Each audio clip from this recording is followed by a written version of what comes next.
Pawono langgeng antrahing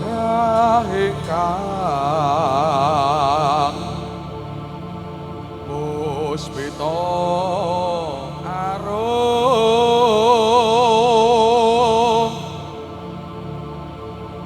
hasilire samirana hamne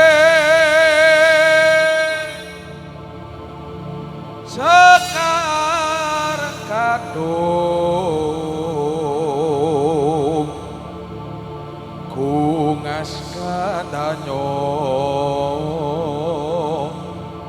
mawe naras renani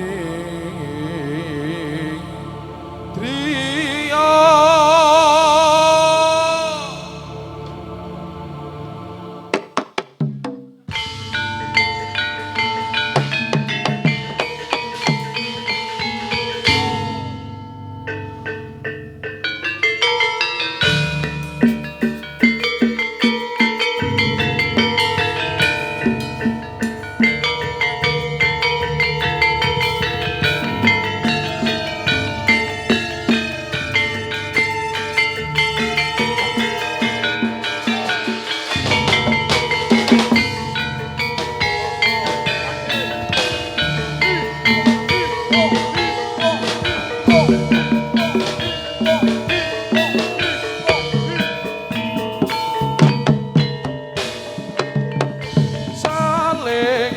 apit tukang kidul mecah gelar siko barok sang hataning yudha ginajar tumabak pujangga wadya sang Naradima yo yo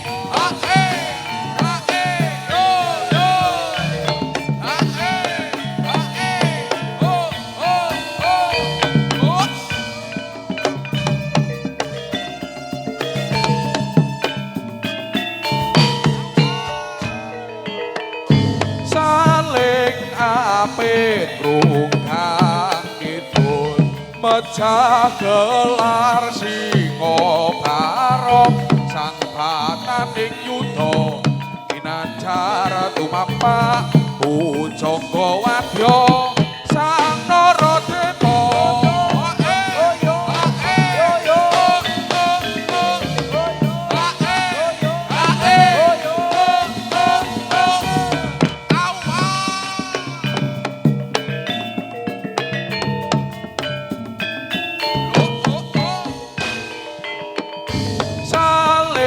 apit rungkang kidul mecah gelar singa barok sang bataning yudha ginanjar tumapak pujangga wadya sang Naradima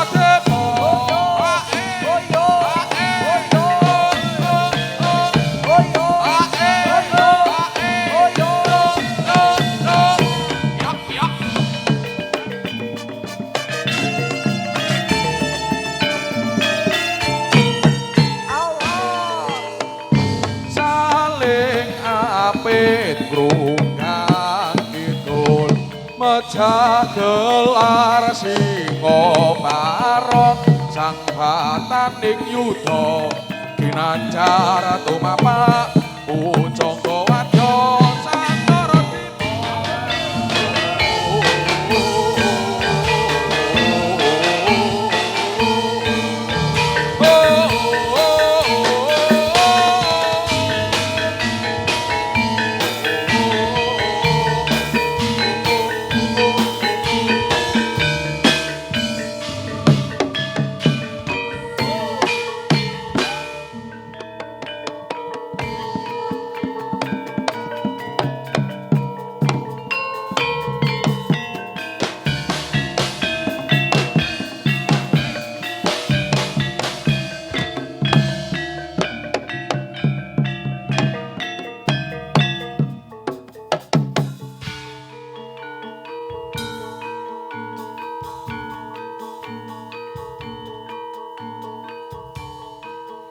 Wis. Ayo.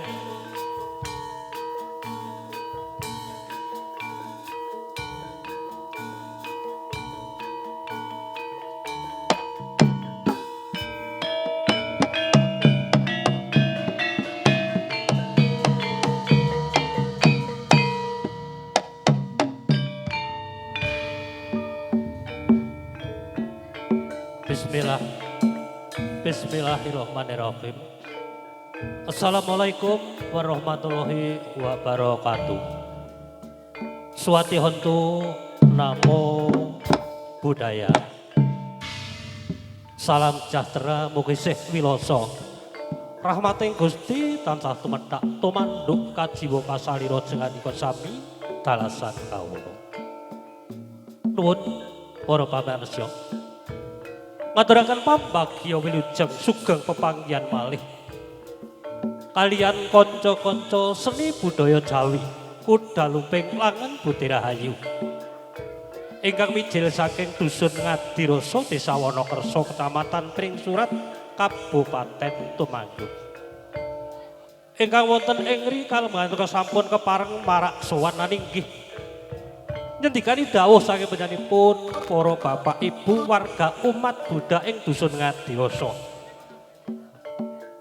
Bilih ing dinten menika kawula sarencang kepareng nderek mangayu bagya. Anggenipun sedaya warga umat Buddha ngadani upacara peringatan hari raya Trisuci Waisak ingkang kaping 2000 gangsal atus swidak saha. Kanthi menika mugi sowan kula sak rombongan ing semangke anggenipun paring panglipur tansah ndadosaken pasuketing palipah sederekan lan ugi panglipuring penggalih lan jampi sayang. Namung ing semangke saderengipun kawula hamiwiti kula nyuwun berkahipun panjenengan sami. Mugi-mugi kanca-kanca anggenipun amyak sepining swasana purwa madya ngantos wusana. Tansah kebak barokah kebak berkah saing Gusti kang anggelar jagat. Lan ugi-mugi kajatipun sedaya warga umat Buddha tansah pikantuk ridhanipun Allah Subhanahu wa taala Gusti kang hakarya jagat satemah ing semangke. Sedaya umat Buddha terutami umat beragama ing dusun Ngadirasa sansaya supeket sansaya raket anggenipun angreruri seni budaya Jawi lan aningkataken tali persatuan dan kesatuan ngengeti Indonesia pelalambangipun Bhinneka Tunggal Ika. Lan ugi para rawuh kakung sumawana putri kuwon berkahipun mugi kanca-kanca langan Budi Rahayu anggenipun badhe paring panglipur purwa madya ngantos wusana ingkang badhe hamendhet carita geger ing Jenggala Manik. Ing semangke tansah dadosaken panglipuring dhateng para kanca-kanca, para bapak ibu pandemen seni budaya Jawi. Namung mbok bilih anggenipun kawula sak rencang marak sowan suka renaning penggalih. Ing semangke kathah kekiranganipun kawula tansah anadong lumuntur ing samudra pangarsama ingkang tanpa pepindhan. Saking para tresna budaya makaten sanglawataraken mbok bilih pamatur kawula purwa madya wusana kirang runtut pangrakining ukara irama wah basa lan wijining wicara kula nyadong pangarsama munggah sing ngaturaken wilujeng dalu sugeng mirsani ngantos paripurnaning pagelaran ing dalu menika. Bapak mengatur kula ngaturaken wassalamualaikum warahmatullahi wabarakatuh. Suwati hontu namo budaya. Salam sejahtera untuk kita semua.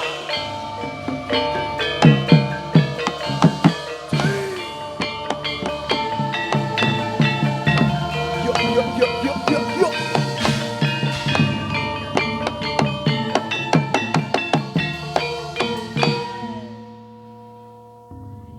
Gandane kang sekar kadung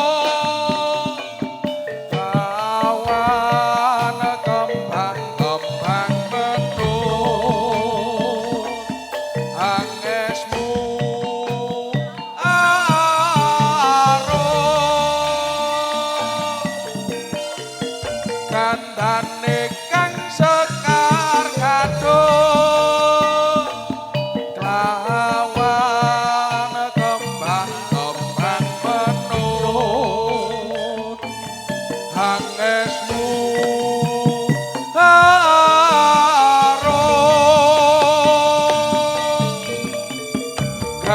kandhane kang sekar kadung kelawan kembang-kembang menung angesmu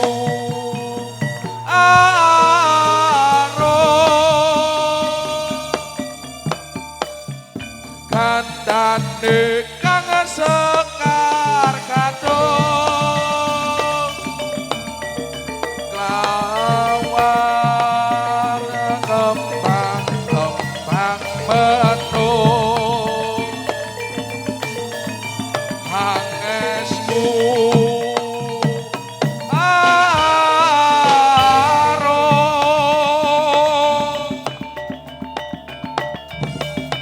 kandhane kang sekar kadung kelawan kembang-kembang menung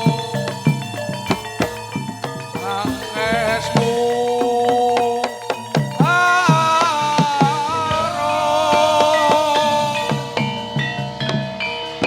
niat langening anggar pandan bocah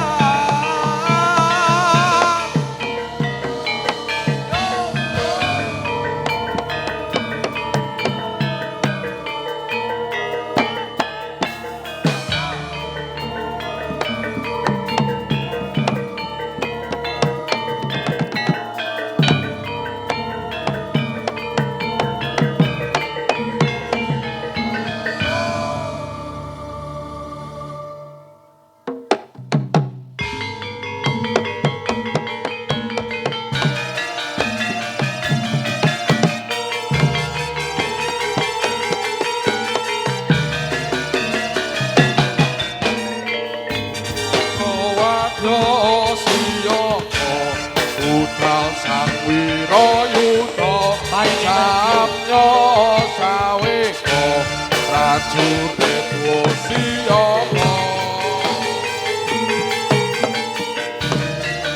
kusek duka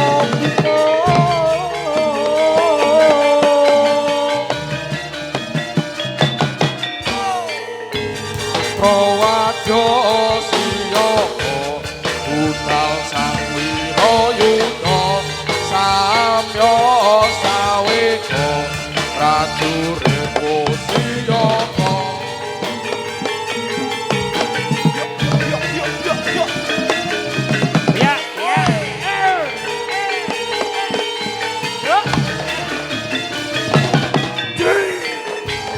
prawadya siyama budal sang wirayuda samya saweka prajurit wasiyama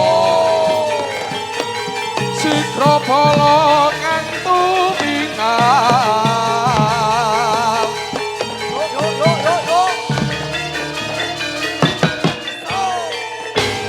prawadya siyama budal sang wirayuda samya saweka prajurit wasiyama budal yo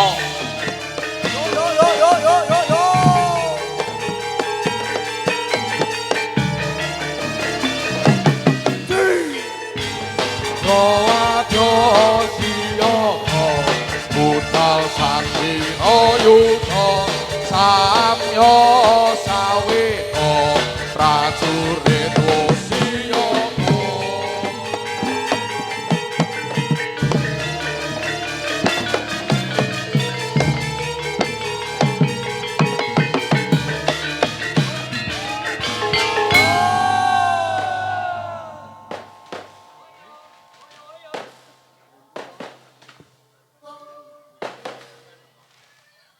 sabdane kang mantram sakti om awe kamastu nama rahayu sakum lare tumomo sutomolo molo temahan sirno molo sirno temahayu rahayu sakum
lamun sinawa lemah gawe kadung solas lagane lelewo sarwa mandasi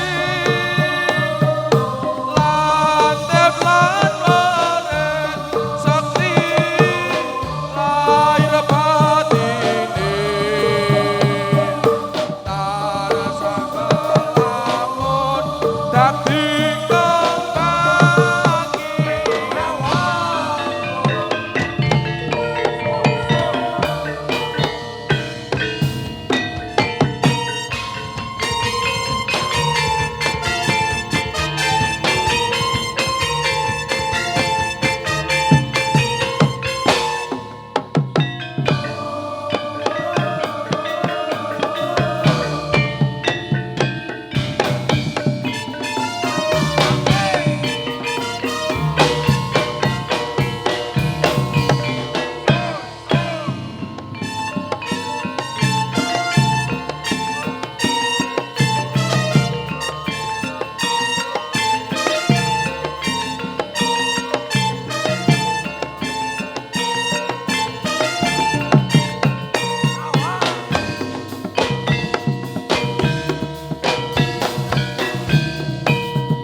budale wadya kumura rumandang kira-kira juga tanda-tanda kumaka kakak kumreka biru merna wo sambak tosiyoko yo makaryo angkat karyane kroco mure mertowarto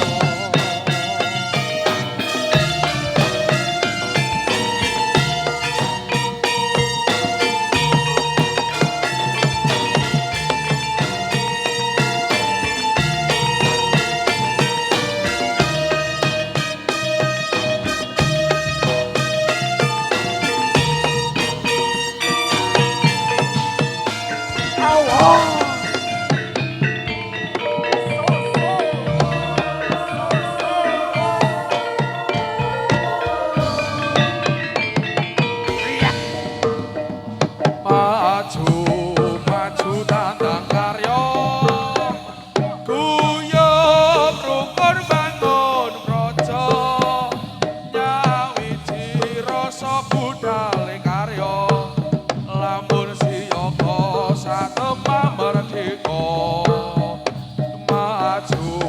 maju tandang karya guyub rukun bangun rasa nyawiji rasa budale karya lamun siyaka satemah merdeka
aji mijil lan dina medali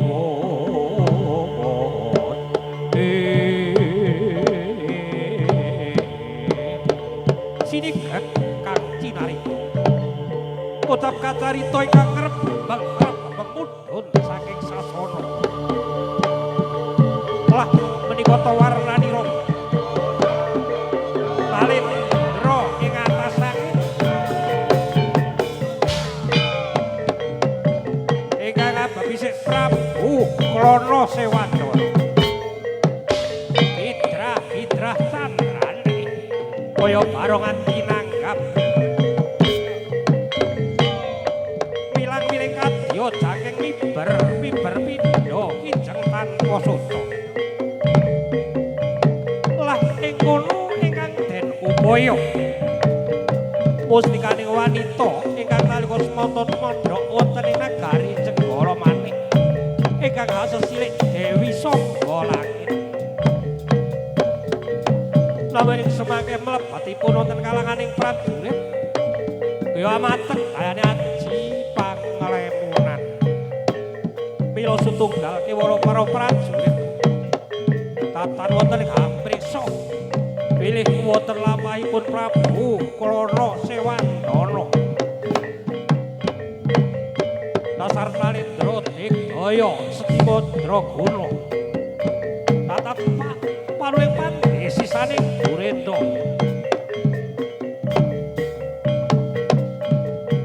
jayeng palugon yen turmadiyane Suramargana bisa Mantala putra Mantala putri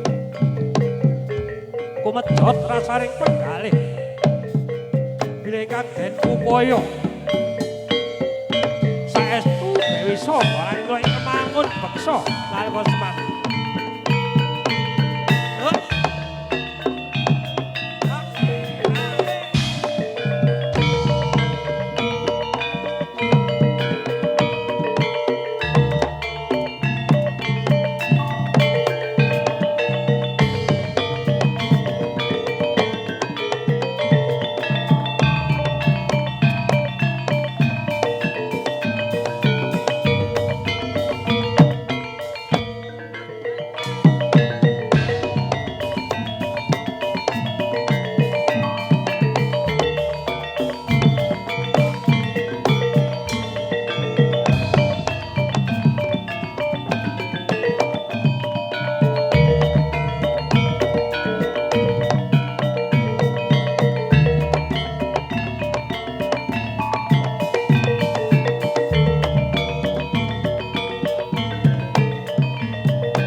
nalika semanten Prabu Klana Sewandana legek jroning penggalih ingkang den upaya Dewi Sangga Langit datan wonten madyaning alun-alun negari Jenggara Manik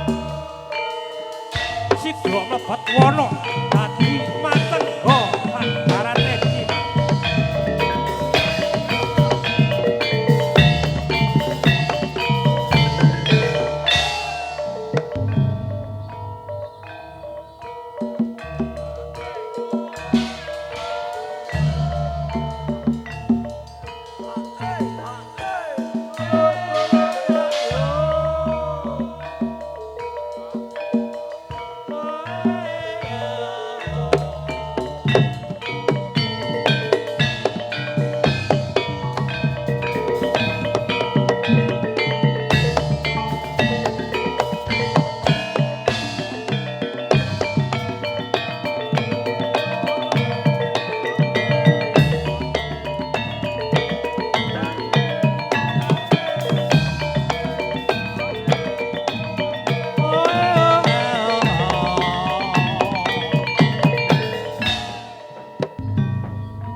sak barang medhut saking pati pangrejo Pusana mlebet alaning para prajurit ing Semangke kasawut ing salah satunggaling wanita ingkang sulistya ing warna tur masih muda tur nedhek-nedheke angadi Pusana polat salira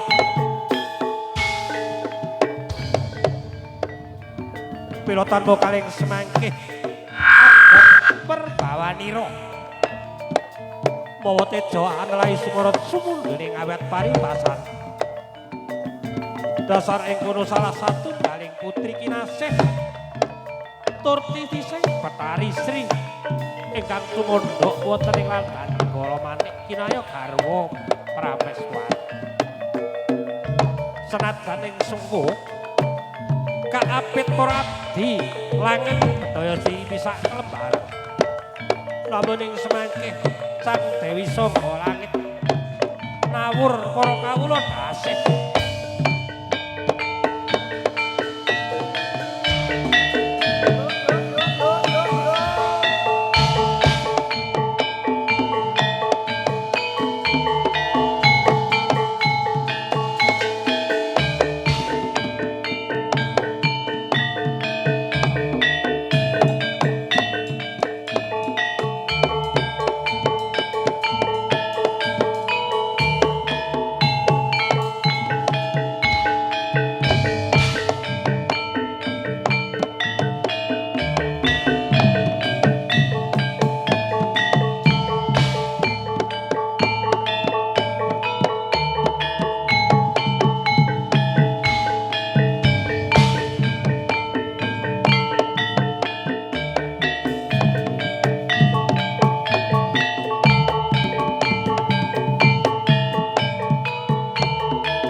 paripurnanipun mawon beksa sang Dewi Sangga Langit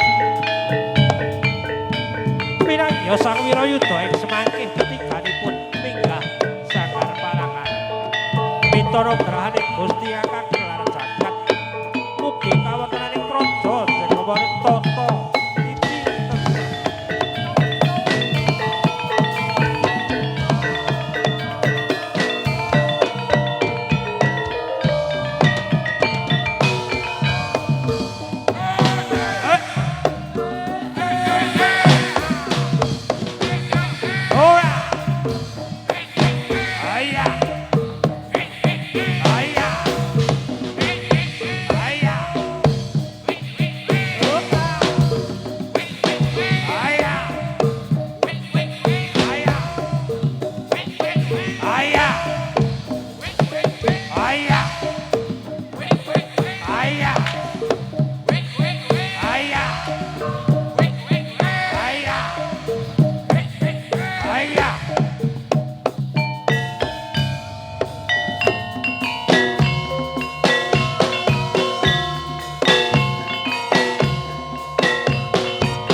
Pocap Katarito nalika semanten sang singa ingkang nalika semanten dumadi saking Prabu Klana Sewanten jroning penggalih ingkang den upaya Dewi Sangga Langit namung piyambakipun kasinengan adi jaya kawijayan ingkang linamung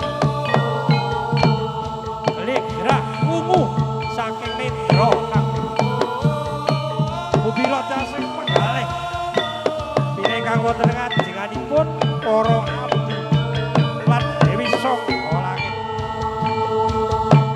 Yo, foto-foto nalika semanten. Ucap kater tanggaping sasmita lan Dewi Sangga Langit. Paring sasmita dhateng para abdi ketinggalipun. Agisis pusaka piyambak praja.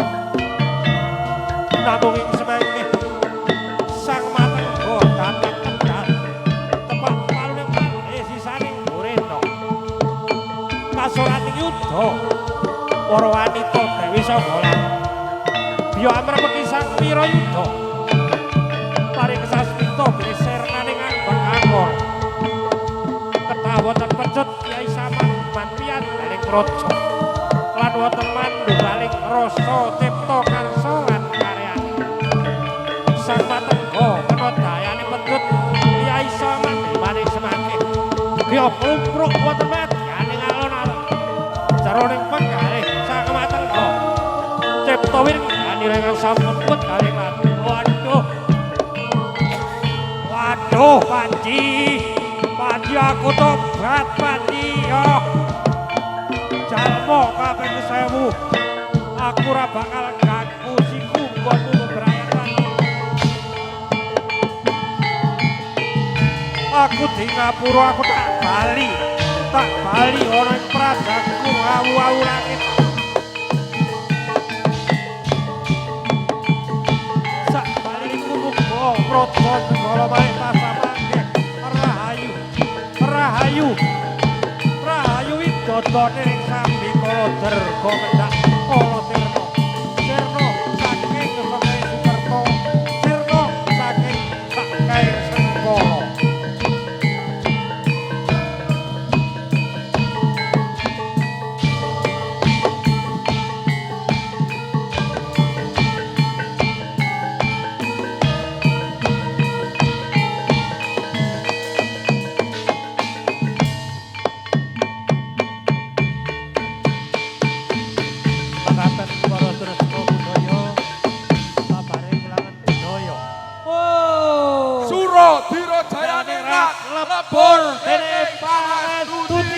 tepuk tangan yang meriah untuk Langen Budi Rahayu. Mekaten para setresna budaya kakung Sumawana Putri, pandemen seni budaya babareng Langen budaya ingkang urut angka sepisan Langen Budi Rahayu. Mbok bilih pisowan kula kirang damel suka renaning penggalih kula nyadong pangarsama ingkang tanpa pindhah. Mengah urut salajengipun kawula aturaken dhateng anak-anak kula sing manis-manis yang cantik-cantik Mbak Murti Sari Dewi dan juga Mbak Seti. Monggo pun atur